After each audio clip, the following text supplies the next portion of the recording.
राणा संगा, जिनका पूरा नाम महाराणा संग्राम सिंह था, 14वीं शताब्दी के मेवाड़, वर्तमान राजस्थान के एक प्रमुख शासक थे।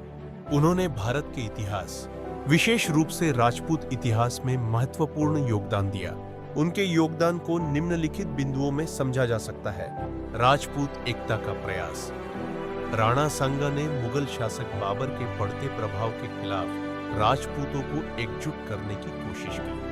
उन्होंने विभिन्न राजपूत रियासतों और अन्य भारतीय शासकों के साथ गठबंधन बनाया ताकि विदेशी आक्रमण का मुकाबला किया जा सके। यह उनके नेतृत्व और दूरदर्शिता का प्रमाण है।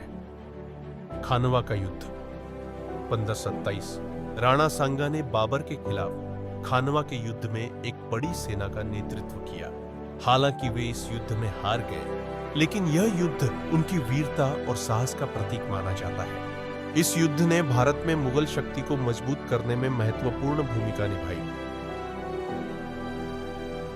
लेकिन राणा सांगा की प्रतिरोध की भावना ने राजपूत गौरव को बनाए रखा। मेवाड़ का विस्तार और शक्ति। अपने शासनकाल में राणा सांगा ने मेवाड़ को एक शक्तिशाली राज्य के रूप में स्थापित।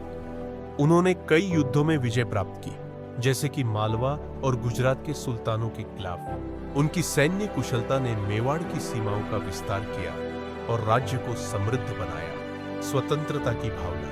राणा सांगा ने कभी भी विदेशी शासन को स्वीकार नहीं किया और अपनी स्वतंत्रता के लिए अंत तक संघर्ष किया। उनकी यह भावना बाद के राजपूत शासकों और भारतीय योद्धाओं के लिए प्रेरणा का स्रोत बनी। सांस्कृतिक योगदान।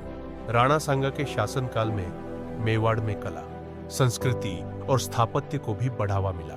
उनकी वीरता और शौर्य की कहानियां लोक कथाओं और काव्यों में आज भी जीवित हैं। हालांकि राणा सांगा को अंततः बाबर से हार का सामना करना पड़ा और उनकी मृत्यु 1528 में हुई, लेकिन उनकी वीरता, नेतृत्व और स्वतंत्रता के लिए संघर्ष ने उन्हें भारतीय इतिहास में अमर बना दिया। उनका योगदान मुख्य रूप से राजपूत गौरव, सैन्य पराक्रम और भारतीय स्वतंत्रता की भावना को मजबूत करने में देखा जाता है।